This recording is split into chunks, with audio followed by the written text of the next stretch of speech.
Disclaimer. दोस्तों, ये कहानी केवल एक काल्पनिक रचना है। ये केवल लेखक के द्वारा रची गई यह एक कहानी है। इसका वास्तविक जीवन से कोई भी संबंध नहीं है। कृपया आप कहानियों को केवल मनोरंजन की दृष्टि से ही सुने, और साथ ही अगर आप इस चैनल नॉवल स्टोरी 2.6 पर पहली बार आए हैं तो चैनल को सब्सक्राइब और वीडियो को भर भर लाइक करना ना भूलें। धन्यवाद। Episode 23, hospital. इस वक्त एक डॉक्टर पेशेंट को चेक कर रहा था, तभी उस डॉक्टर के पास यश का फोन आया और जैसे ही उसने यश का फोन नंबर देखा तो वो हैरान हो गया, क्योंकि अभी तक कोई भी रिपोर्ट नहीं आई थी। उसने फोन को इग्नोर किया, लेकिन जब वापस आया तो वो इग्नोर ना कर पाया और उसने उसे उठा लिया तो यश की दूसरी तरफ से खतरनाक आवाज आई, इग्नोर करना बहुत अच्छे से आता है आपको डॉक्टर साहब। रिपोर्ट्स आ गई। डॉक्टर ने कहा, मैंने कहा ना कि आपको जब आएगी तो आपको दे दूंगा। मैं सामने से आपके घर आ जाऊंगा देने के लिए, लेकिन अभी नहीं आई। अब ये बहुत ही जोखिम भरा काम है, मेरी नौकरी जा सकती है। यश ने कहा, मुझे फर्क नहीं पड़ता, मुझे रिपोर्ट्स आज चाहिए। डॉक्टर ने कहा, आज के आज कैसे? आज तो मैंने बड़ी मुश्किल से उन्हें टेस्टिंग के लिए बनाया है। उसकी रिपोर्ट्स एक दिन में नहीं आती है और ना ही बनती है। पहले टेस्टिंग होगी, उसके बाद कुछ रिजल्ट आएगा और उसके बाद रिपोर्ट तैयार होगी। उसके बाद उसने फ़ोन को रख दिया। इस वक्त वो फिल्म सेट के ग्रीन रूम में बैठा हुआ था और मेकअप आर्टिस्ट उसका मेकअप करके जा चुका था और उसके बाल वो खुद ही बनाता था, क्योंकि कोई उसके बालों को छुए वो उसे पसंद नहीं था। तभी उसके कमरे का किसी ने दरवाज़ा खोल दिया और यश एकदम से फ़ोन रखकर उस तरफ पलट गया। वहाँ पर लारा खड़ी थी। लारा ने कहा, अगर फ़ोन पर बात हो गई होगी हो तो चले, क्योंकि शो करना है अभी हमें। यश ने कहा, यस आई एम रेडी। उसके बाद वो खड़ा हो गया और बाहर की तरफ जाने लगा। ग्रीन रूम से सेट पर जाने के लिए यश बाहर निकला और जाने लगा। तभी वहां पर मीडिया वाले आ गए और वो उन्हें घेर कर अलग अलग सवाल करने लगे। सर, मूवी का नाम क्या है? सर, ये सुनने में आ रहा है कि आप और शालिनी मैडम एक दूसरे से अलग हो गए हैं। क्या ये बात सच है? यश इस पर कुछ पल के लिए खामोश हो गया और फिर और बोला, अफवाह मत फैलाओ फालतू की, समझे? उसके बाद वो आगे की तरफ जाने लगा। लारा भी आगे की तरफ जाने लगी। फालतू में वो भी कुछ नहीं चाहती थी। वो सब मीडिया वालों के सभी सवालों को अनसुना करते हुए आगे की तरफ चले गए और वहां से सेट पर चले गए। आगे सेट पर ऑलरेडी बॉडीगार्ड थे, जिन्होंने मीडिया वालों को बाहर की तरफ कर दिया और दरवाजा अंदर से बंद कर दिया। अंदर की तरफ अच्छा खासा रोमांटिक सीन क्रिएट किया हुआ था, क्योंकि यहाँ पर एक रोमांटिक डांस होने वाला था। मूवी का पहला सॉन्ग था जो आज शूट होने वाला था। डायरेक्टर ने कहा, यश तुम्हें पता है कि कैसे करना है या फिर एक बार फिर से प्रैक्टिस करनी है? यश ने कहा, नहीं, अब मैं प्रैक्टिस नहीं करना चाहता, डायरेक्ट सीन एक्शन करूंगा। उसके बाद वो आगे की तरफ गया और उसने स्पॉट दादा से कहा कि वो कॉफ़ी लेकर आए उसके लिए। वो उसके लिए कॉफ़ी लेने चला गया और फिर सीन आगे बढ़ गया। रोमांटिक डांस प्ले हुआ और यश ने लारा को पकड़ा, जिसने शिफॉन की प्यारी सी गोल्ड साड़ी पहनी हुई थी। वो पीछे की तरफ लटकी हुई थी और हैरानी से उसे देख रही थी। वो बोली, युवराज, ये सब कुछ गलत है, मैं शादीशुदा हूँ। उसके बाद लारा में दूसरी तरफ मुंह कर लिया और यहाँ यश ने कहा, सुरभि, मैं जानता हूँ कि तुम शादीशुदा हो, लेकिन ये दिल पागल है जो तुम पर आया है, और मैं तुमसे ही शादी करूँगा, चाहे फिर कुछ भी हो जाए। उसके बाद उसने उसकी कलाई को पकड़ लिया। डायरेक्टर ने कहा, यश, पहले हल्का हल्का खींचो और फिर एकदम से उसे अपनी तरफ खींच लो। यश ने बिल्कुल वैसे ही किया। पहले हल्का हल्का उसे खींचने लगा और फिर एकदम से खींचा, जिसमें लारा उसके सीने से जा लगी। डायरेक्टर ने कहा, लारा, धीरे धीरे अपने चेहरे को ऊपर करो और फिर अपनी आंखों को स्प्रेड करके उसके चेहरे को देखो। कैमरामैन को उसका काम समझ आ गया कि वो कैसे उन दोनों के चेहरे के एक्सप्रेशंस को कवर करें। वो दोनों बिल्कुल वैसे ही कर रहे थे, धीरे धीरे। डायरेक्टर ने कहा, यश, अपने हाथों को उसकी कमर से पकड़ते हुए ऊपर की तरफ ले जाओ और फिर उसके चेहरे को पकड़ो और अपने चेहरे के करीब ले जाओ। यश ने उसके चेहरे को अपने चेहरे के करीब किया और फिर उसके फोटो पर आकर रुक गया। सिर्फ एक उंगली का फासले पर वो रुक गया। लारा को समझ नहीं आया कि उसने ये क्या किया। थोड़ी देर बाद वो उससे दूर हो गया। लारा ने कहा, ये क्या था, तुम्हें किस क्यों नहीं किया? किसका सीन था ना? यश ने कहा, शायद तुम जानती नहीं हो, लेकिन मैं कभी अपनी हीरोइन को किस नहीं करता हूँ। ये डायरेक्टर और उसकी ग्राफिक टीम का काम है कि किस तरीके से हमारे होठों को पर्दे के पीछे मिला हुआ दिखाना है। मैं असल में कभी किसी के होंठों के करीब नहीं गया। उसके बाद वो पलट गया और जाने लगा। इंडिया में ये उसकी पहली ब्लॉकबस्टर मूवी जाने वाली थी क्योंकि अब तक उसने सिर्फ कैमियो किए थे यहाँ पर। बाकी वो अमेरिकन्स मूवी में और फॉरेन की मूवीज में ही आता था और वहाँ पर भी उसने कभी किस सीन नहीं किया, जबकि वहाँ पर तो इंडिया से भी ज़्यादा बोल्ड सीन क्रिएट किए जाते थे। वहाँ पर ग्राफिक टीम अपना काम करके किसी तरीके से उन्हें जोड़ दिया करती थी क्योंकि यश ने पहले ही क्लियर कर दिया था कि वो ऑन स्क्रीन या ऑफ स्क्रीन कैसे भी एंगल पर अपनी हीरोइन को किस नहीं करेगा। वो सिर्फ उसके साथ रोमांटिक सीन में उसे अपने करीब कर सकता है, लेकिन उसके होठों को छूना बिल्कुल भी नहीं। लारा को लगा था कि यश बड़ी शिद्दत से उसे किस करेगा, लेकिन नहीं, ऐसा हुआ ही नहीं। उसका तो एक रूल था कि वो किस नहीं करेगा। लारा ने कहा, ये क्या बात हुई भला, मुझे तो किस चाहिए था इस आदमी से। उसके बाद वो पैर पटककर यश की साइड वाली सीट पर आ गई और उसने कहा, जिस इंसान के लिए तुम अपने होठों की किस बचा रहे हो वो इंसान तुम्हें धोखा देकर जा चुका है। यश ने कहा, नहीं गया है, इसीलिए तो बचा कर रख रहा हूँ। ये सिर्फ एक ही इंसान के लिए है और हमेशा उसी के लिए रहेगा। हाँ, कुछ समय के लिए ये होंठ भटक गए थे लेकिन वापस सही रास्ते पर आ चुके हैं और ये सिर्फ एक ही इंसान के लिए है और उसी को वापस किस करेंगे। इस पर यश ने सरकास्टिकली कहा, किसने कहा कि मैं शालिनी की बात कर रहा हूँ। उसके बाद वो उठ गया क्योंकि उसके मैनेजर ने उसे बुला लिया था। लारा हैरान हो गई और बोली, what do you mean by it? अगर ये होंठ शालिनी के लिए नहीं, मेरे लिए नहीं, तो फिर किसके लिए है? कौन सी भूतनी आ गई इसकी जिंदगी में? उसके बाद वो उठ गया क्योंकि उसके मैनेजर ने उसे बुला लिया था। लारा हैरान हो गई और बोली, what do you mean by it? अगर ये होंठ शालिनी के लिए नहीं, मेरे लिए नहीं, तो फिर किसके लिए है? कौन सी भूतनी आ गई इसकी जिंदगी में? यश अपने मैनेजर के पास आया और उसके मैनेजर ने उसके कान में कहा, सर, कहीं से खबर आ रही है कि मोनिका मैडम हर्ष तक्षक से शादी करने के लिए तैयार हो चुकी है। यश अपने मैनेजर के पास आया और उसके मैनेजर ने उसके कान में कहा, सर, कहीं से खबर आ रही है कि मोनिका मैडम हर्ष तक्षक से शादी करने के लिए तैयार हो चुकी है। ये सुनते ही यश का खून खोल उठा और उसने धीरे से कहा, ऐसे कैसे? वो किसी और से शादी कर सकती है, और वो भी उस इंसान से जो कि ऑलरेडी बदनाम है। अपनी करतूतों की वजह से बिजनेस वर्ल्ड में ना पता हो, लेकिन मुझे बहुत अच्छे से पता है कि हर्ष तक्षक कैसा इंसान है। क्या उसे पता नहीं कि वो कैसा है? वो तो खुद एक मॉडल है।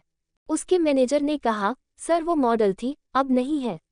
उन्होंने मॉडलिंग आपसे रिश्ता तोड़ने के बाद छोड़ दी थी, शायद इसलिए उन्हें हर्ष तक्षक की करतूत के बारे में नहीं पता, और शायद राजीव जी को भी इसलिए नहीं पता क्योंकि बिजनेस वर्ल्ड में हर्ष बिल्कुल साफ है, लेकिन इस बॉलीवुड इंडस्ट्री में कितना काला इंसान है, ये बात सिर्फ हम बॉलीवुड इंडस्ट्री वाले जानते हैं।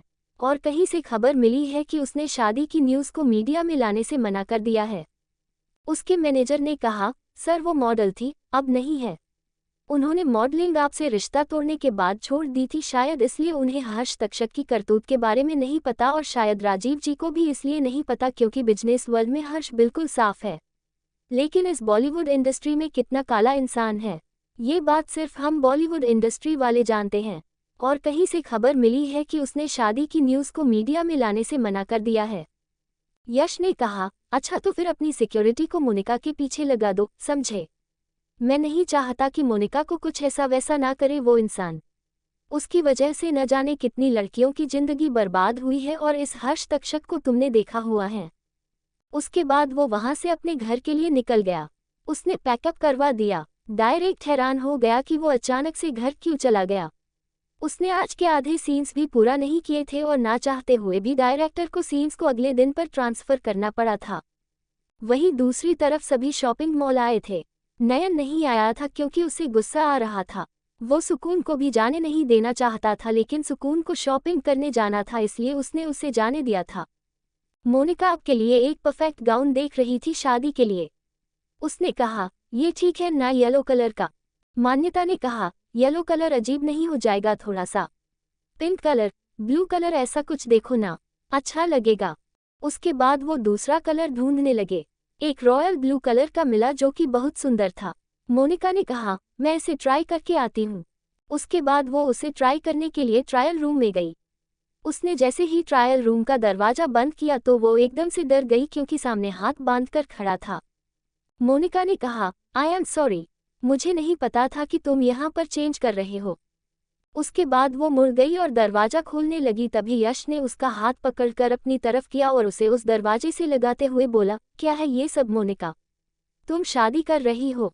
मोनिका ने कहा, तुम्हें ये सब कैसे पता चला? यश ने कहा, तुमसे जुड़ी कोई भी बात मुझे छुपी नहीं रह सकती है। मोनिका, तो तुमने ये सब सोच लिया कि मुझे तुम और सुकून ना मिल पाओ? मोनिका ने कहा, तुम्हें मुझसे और सुकून से क्या प्रॉब्लम है यश? हाँ, मैं बताती हूँ तुम्हें कि सुकून तुम्हारी बेटी है। हाँ, वो तुम्हारी बेटी है। उस रात का नतीजा है जिस रात तुमने मेरे साथ वो सब किया और उसके अगले दिन तुम्हारी माँ ने मेरे साथ वो सब किया।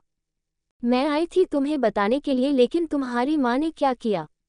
सारे के सारे रास्ते बंद कर दिए तुम्हें बताने के लिए। मैं तुम्हें बताती तो भी तुम मुझ पर कभी यकीन नहीं करते। यश ने कहा, एक बार कोशिश तो कर लेती, फिर उसके बाद डिसाइड कर लेती। मोनिका ने कहा, अच्छा कोशिश कर लेती तो खुद सोचो और बताओ कि अगर मैं बता भी देती तो क्या तुम यकीन करते? क्योंकि तुम अपनी माँ को पूजते हो, उनकी पूजा करते हो, तुम्हारे लिए वो सबसे बड़ी भगवान है।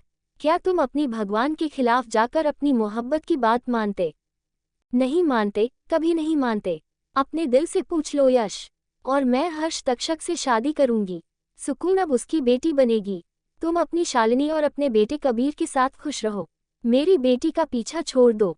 उसके बाद वो जाने लगी, तभी यश ने उसे वापस अपने करीब किया और उसके होठों पर अपने होठों रख दिए और बोला, मैं साल से ना कभी शालिनी से प्यार करता था और ना ही करूंगा, और कबीर मेरा बेटा नहीं है।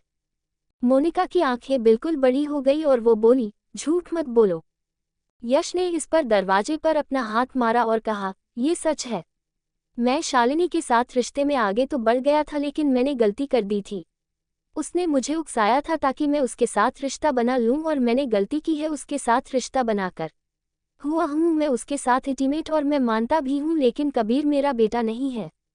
वो शालिनी के आशिक का बेटा है और शालिनी अपने आशिक के साथ भाग चुकी है। और thank you so much Monika Arora, तुमने बता दिया कि सुकून मेरी ही बेटी है, क्योंकि मैं डीएनए टेस्ट करवाने ही वाला था। लेकिन अब उसकी मुझे कोई ज़रूरत नहीं है, और याद रखो हमेशा से तुम ही मेरी मोहब्बत थी। शादी के बाद भी, शादी के वक्त भी तुम ही थी, सब कुछ तुम ही थी। शादी में नहीं करना चाहता था मुझे, मेरी माँ ने शादी के बाद भड़काया था। शादी के वक्त भी फेरे लेते हुए मैंने मना किया था कि मैं नहीं करूँगा किसी और से शादी। अगर तुम्हें किसी और के साथ जाना है तो शौक से जाओ, लेकिन मैं तुम्हें छोड़कर आगे नहीं बढ़ूंगा। लेकिन गलती कर दी मैंने अपनी माँ को मानकर। तुम्हें मुझे तड़पाना है ना, तो मेरे साथ रहकर तड़पाओ। इस तरीके से एक ऐसे इंसान के साथ शादी मत करो जो तुम्हें बर्बाद कर देगा, और मैं अपनी मोहब्बत की बर्बादी बिल्कुल बर्दाश्त नहीं करूंगा। मोनिका ने कहा, कौन मेरी बर्बादी है और कौन मेरी बर्बादी नहीं है ये मैं बहुत अच्छे से जानती हूँ।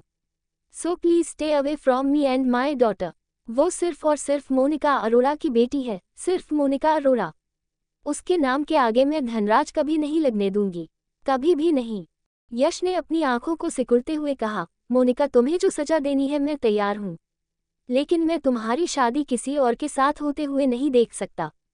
तुम्हें नहीं पता कि मेरा कितना खून खौल रहा है ये न्यूज़ जानकर कि तुम किसी और से शादी कर रही हो। अगर हर्ष अच्छा भी इंसान हो ना, तो भी मैं तुम्हारी शादी किसी और से नहीं होने दूंगा, because you are only mine. तुम सिर्फ और मेरी हो।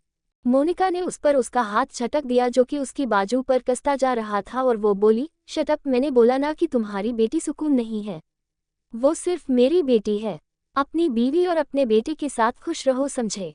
तुम्हारी बीवी धोखेबाज निकल गई, ये मेरी गलती नहीं है। अगर वो धोखेबाज नहीं निकलती तो क्या तुम आते मेरे पास?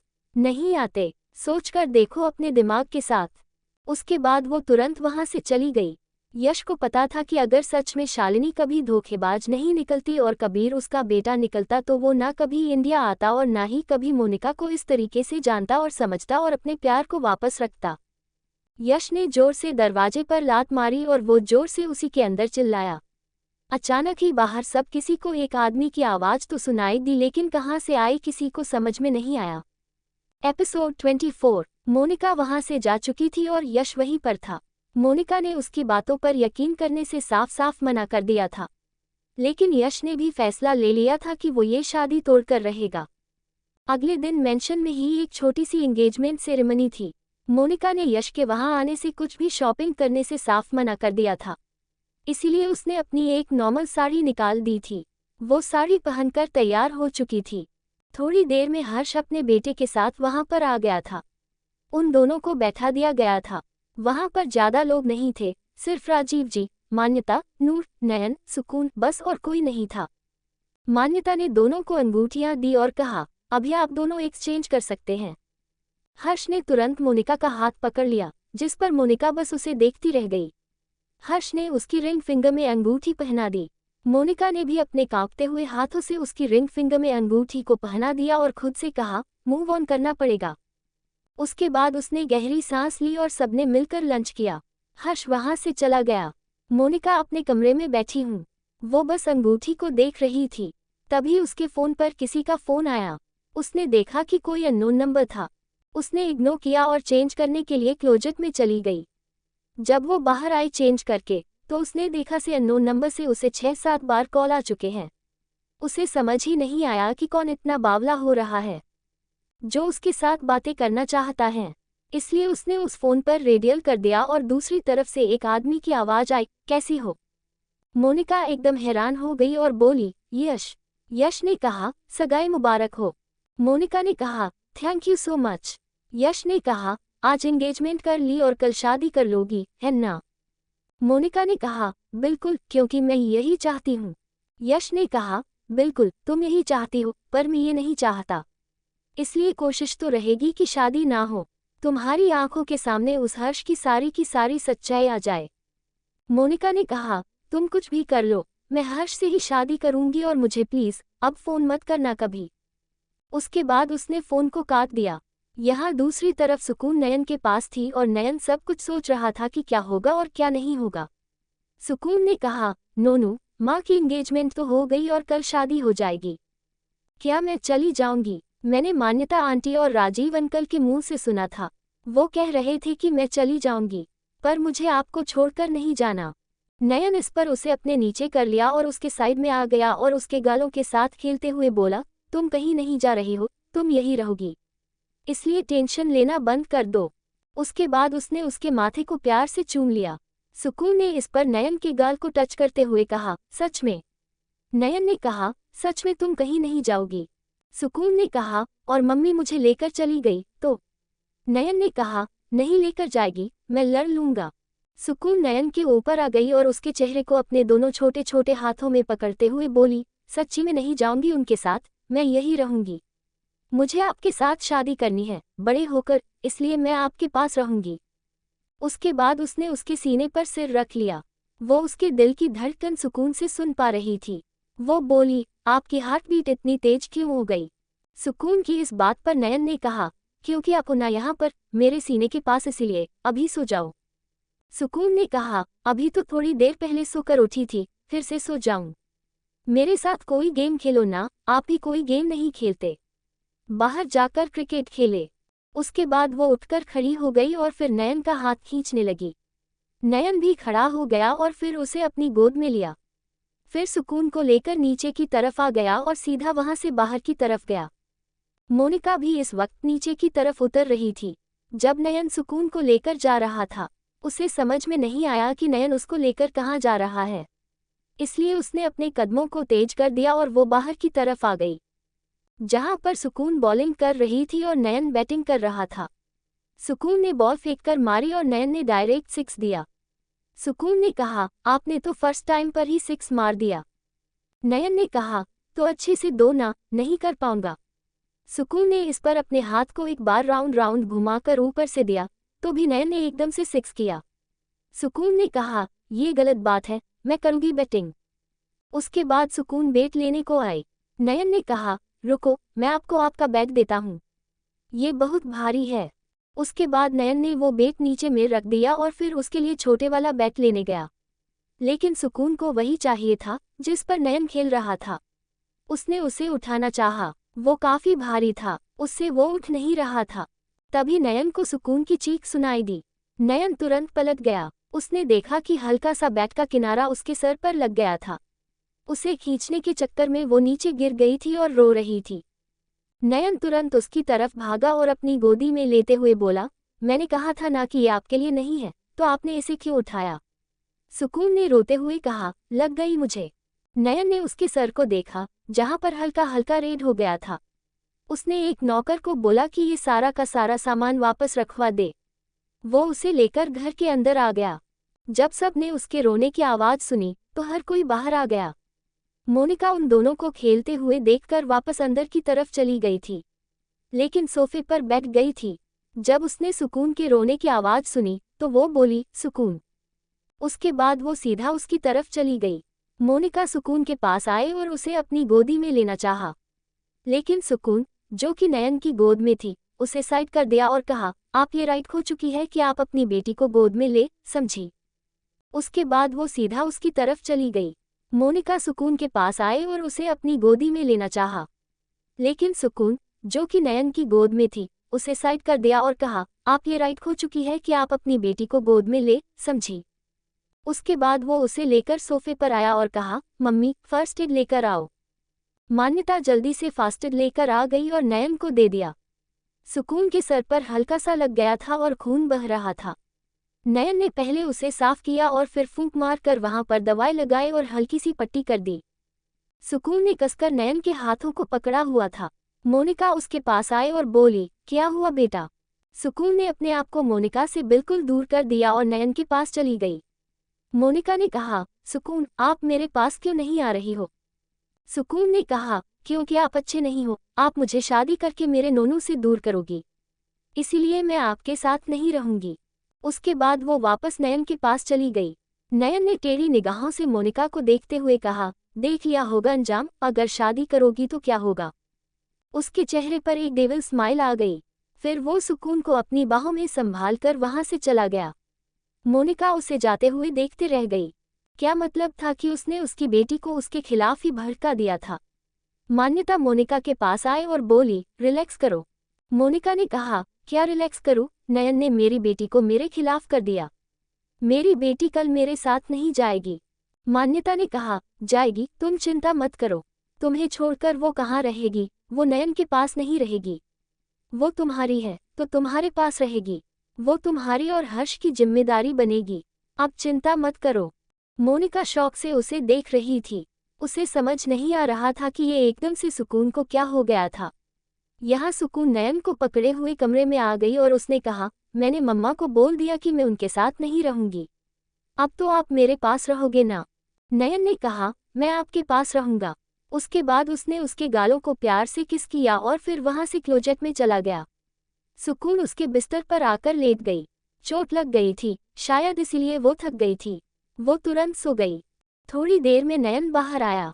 जब उसने सुकून को सोते हुए देखा तो उसके साइड में आकर लेट गया और उसे अपने ऊपर कर लिया पूरी तरीके से और उसका सर सहलाने लगा। रात का वक्त, मोनिका नयन के कमरे में गई थी ताकि वो दोनों को डिनर के लिए बुला लाए। सुकून ने कहा, मेरा मन नहीं है। मोनिका ने कहा, सुकून, आपने दोपहर में लंच भी नहीं किया था ढंग से, चलो आओ। सुकून ने कहा, नहीं, मुझे नहीं आना आपके साथ, मेरे नोनू को भूख नहीं है, इसलिए मुझे भी भूख नहीं है। मोनिका ने कहा, क्या हो गया है आपको? मैं आपकी मम्मा हूँ। सुकून ने कहा, तो क्या करूँ मैं, मुझे नहीं पता। नयन वॉशरूम में था और शॉवर ले रहा था। वो बाहर आया और बोला, क्या हो रहा है यहाँ पर? सुकून तुरंत उसके पास गई और उसके पैरों से लिपटते हुए बोली, देखो ना नोनू, मम्मी मुझे अपने साथ लेकर जा रही है। मुझे नहीं जाना। नयन ने कहा, क्यों लेकर जा रही हो जब उसे नहीं जाना? मोनिका ने कहा, डिनर के लिए लेकर जा रही हूँ। नयन ने कहा, मैं लेकर आ जाऊंगा। मोनिका ने कहा, सिर्फ डिनर के लिए तो लेने आई हूँ मैं इसे, ताकि ये जल्दी सो जाए। नयन ने इस पर अपनी आंखों को एकदम चढ़ा लिया और उंगली दिखाते हुए कहा, मैंने एक बार कह दिया ना, मतलब कह दिया। वो मेरे साथ आएगी और मुझे पता है कि कब उसके साथ क्या करना है और क्या नहीं करना है। फालतू में उसकी टेंशन लेना बंद करो। बस अपने होने वाले पति के बारे में सोचो। ये सोच लो कि उसके साथ दूसरी बेटी कैसे करनी है, क्योंकि ये बेटी तो तुम भूल जाओ। उसके बाद वो आगे की तरफ आया और उसने मोनिका को हाथ पकड़ा और उसे बाहर की तरफ ले जाने लगा। फिर गेट को उसके मुंह पर बंद कर दिया। मोनिका बिल्कुल हैरान हो गई। ये क्या बात हुई थी? उसकी बेटी को उसके खिलाफ भी कर दिया और उससे दूर भी कर रहा था। उसे गुस्सा आ रहा था। वो जानती थी कि नयन का यही रिएक्शन होगा शादी की बात पर, क्योंकि वो नहीं चाहता था कि सुकून उससे दूर हो जाए। इसीलिए थोड़ी मोनिका को घर पर लेकर आई थी कि एक दिन आएगा और सुकून को मुझसे दूर कर देगी। वो नीचे आ गई। राजीव जी ने कहा, सुकून और नयन कहाँ हैं? मोनिका ने कहा, छीन लिया आपके बेटे ने मेरी बेटी को मुझसे। राजीव जी ने कहा, क्या मतलब? मोनिका ने कहा, मतलब ये है कि सुकून मेरे पास आना ही नहीं चाहती। वो बस नयन के पास रहती है। ना वो कल रात मेरे पास आए, न पूरा दिन मेरे पास आए और न ही उसने मुझसे सीधी बात करी। वो एक ही रेट लगा रही है कि वो नयन के पास रहेगी। ये कोई बात होती है क्या? शादी के बाद तो मेरे साथ ही जाएगी। राजीव जी ने कहा, मैं समझाऊंगा उसे आने दो। थोड़ी देर में नयन सुकून को अपनी गोद में लेकर आ गया और उसे दूसरी जगह बिठाया। मोनिका के पास नहीं बैठाया उसने। सुकून ने कहा, आज आपने मेरी जगह क्यों बदल दी? नयन ने कहा, ताकि आपको कोई मुझसे छीन न ले। उसके बाद नयन ने उसकी प्लेट में खाना निकाला और उसे अपने हाथों से खिलाने लगा। राजीव जी ने कहा, नयन, ये सब क्या है? नयन ने कहा, क्या हो रहा है, बताए। सुकून भी उसे अपने हाथों से खिला रही थी। राजीव जी ने कहा, तुम सुकून को उसकी मां के खिलाफ क्यों कर रहे हो? नयन ने इस पर बड़ी ही लापरवाही से कहा, ताकि मेरी एंजल मुझसे दूर न जाए, इसीलिए, बस सिंपल सी बात है। आपकी ये सर्वेंट की हेड मेरी एंजल को मुझसे दूर करना चाह रही है। मोनिका हैरान हो गई, आज उसने उसे सर्वेंट की हेड बोल दिया। राजीव जी ने कहा, ये क्या तमीज है? नयन ने कहा, जब सबको पता है कि मैं एंजल के बिना नहीं रह सकता, उसके बावजूद भी उसे मुझसे दूर करने के बारे में प्लानिंग की जा रही है। सो सॉरी, मैं इसे अपने आप से दूर नहीं करूंगा। अगर आपको उनकी शादी करनी है तो शौक से करो, लेकिन ये कहीं नहीं जाएगी। राजीव जी ने कहा, जब कभी उसकी शादी करवाएंगे तब? नयन ने कहा, तो तब भी यही आएगी। शादी तो मुझसे ही होगी ना? मान्यता जी बिल्कुल हैरान हो गई। राजीव जी को तो उसकी बात बिल्कुल भी अजीब नहीं लगी, क्योंकि उन्हें पता था पहले से कि यही बात है। मान्यता बोली, क्या कुछ भी बोल रहा है? नयन ने कहा, क्यों आपके पति ने आपको बताया नहीं कि मेरे प्लान क्या है सुकून को लेकर? सुकून अरोड़ा सिर्फ और सिर्फ नयन ओबरॉय की है। भूल गए उसके नाम के आगे मेरा नाम लगता है। मान्यता जी बिल्कुल हैरान हो गई और बोली, नयन, बस करो, कल हो जाएगी। सुकून इस पर बस सबको देख रही थी। उसे समझ नहीं आ रहा था कि सब क्या बोल रहे हैं और क्या नहीं बोल रहे हैं। उसको लेकर नयन और मोनिका के बीच में महाभारत छिड़ चुकी थी। तो दोस्तों, आगे क्या होगा यह जानने के लिए इस स्टोरी को सुनते रहिए सिर्फ और सिर्फ novel_story_2.6 चैनल पर। और अगर कहानी आप सभी को पसंद आए तो वीडियो को लाइक, कमेंट और शेयर जरूर करें। धन्यवाद।